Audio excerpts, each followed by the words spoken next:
All right, greetings, Internet Sojourners, and welcome to episode 3 of MMO Talks, where we talk about different topics around the MMO, especially the classic MMO space. And for this topic, I want to hear from you. I want to hear your thoughts on boxing. No, not that kind of boxing. So, boxing is when one player controls multiple characters in an MMO. They can do it for a variety of reasons. It could be just for sheer convenience. It could be to tackle harder content by themselves. This can be done through a variety of methods, whether it's input broadcasting software, manually just clicking in different windows, or like a macro software, which really blurs the lines between boxing and botting. But before we get into the discussion at hand, let's do a quick history lesson. The history of boxing goes all the way back to the multi-user dungeon, the text-based granddaddies of the modern MMO. And on multi-user dungeons, boxing was called multiplaying. That was the archaic term for boxing back then. And essentially what that was having multiple characters logged in from the same IP address. Let me give you a quick crash course in MUDs. So these are text-based. A lot of the actions in the MUD are very formulaic. So you have to type the same commands over and over. You see the same lines of text over and over. And so people came up with these things called triggers, where the MUD client recognizes some sort of text from the MUD and then automates a command back to the MUD. So a good example is whenever you kill something, the MUD could say, enemy falls to the ground, and then you have a trigger that says, loot all of the items off that enemy. This was pretty normal for MUDs. It was allowed. It wasn't against the rules, and triggers made it a lot easier to play MUDs because you got to think over the course of a couple hour play session, how many times are you going to type loot corpse, loot corpse, loot corpse over and over and over. And it was also really cool because this was part of the progression of MUDs, was getting better triggers and getting better macros and kind of learning how to manipulate the MUD client. But because MUDs had no graphics requirement, they had very little CPU requirement, there was really nothing stopping people from logging in dozens of characters at a time unless the MUD didn't allow it. And most MUDs did not allow multiplaying for that reason. It was super easy to have a character on auto follow behind you, just buffing you, healing you, assisting you in combat,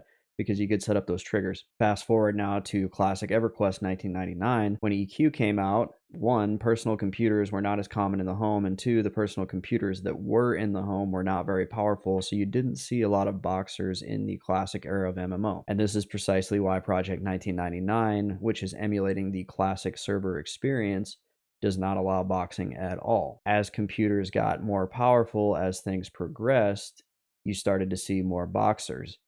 Naturally, also during that period, the population of games like EverQuest started to go down. So it was almost like a holy union where one served the other and vice versa. Now you're probably thinking to yourself, why does this matter today? Why is this important? I have the opinion that MMOs are at a critical point in their lifetime. People are tired of microtransactions. They're tired of games as a service model. They're tired of bad business practices, and they're starting to look for more classic experiences. They're tired of single player with chat. They want community. They're tired of being monetized. They want something that's just a subscription base, and the AAA studios are really not delivering this, so a lot of people are looking at indie projects. Now, there have been some notable indie projects that have really not made the traction and lived up to the hype that a lot of people expected, and so now we get to Monsters and Memories. This project has promise. This project is very transparent, and it's a shift. It's very different. And so my question for the day is, how should Monsters and Memories handle boxing? Before we get into that, let's go over a scenario. So Naomi gets off work at 5. She wants to get some experience with her friends. She messages everyone in Discord, hey, let's fire up the static.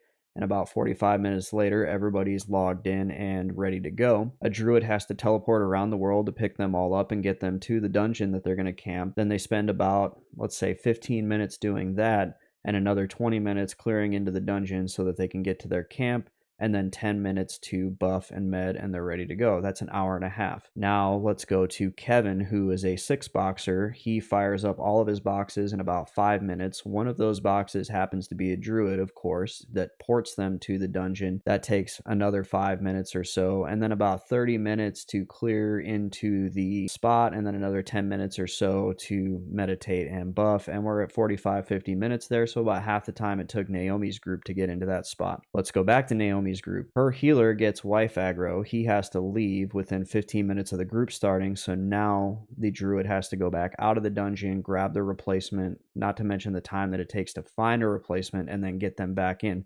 This is something that the boxing player will never have to deal with outside of like technical issues that he's probably going to resolve before he ever even really goes into a dungeon. So when you put it in that context, you can see the advantage of boxing, and you can also see that in some ways, boxing could be viewed as pay to win because that player, Kevin, is not having to deal with all of the other extraneous things that come along with playing with 6 other players or 5 other players. In the context of Monsters and Memories, though, I'm not really sure if this all adds up, and that's why I'm super curious to know how they're going to handle boxing. Monsters and Memories is a self proclaimed community based MMO. People are looking at this MMO for the good old days, the classic feeling of being immersed in this world as your character, about relying on other players to get things done, grouping with each other, needing each other's help to do hard tasks, and the box defeats all of that. Somebody who's boxing negates all of the social aspects of that classic MMO feel. And like I already pointed out, Project 1999, they completely banned boxers for this reason.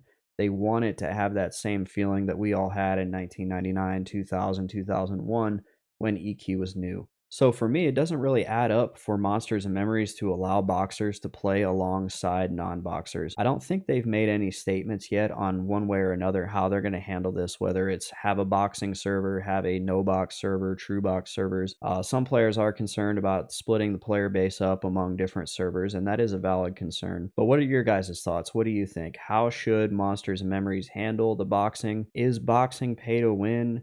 Do you like to do it? Do you not like to do it?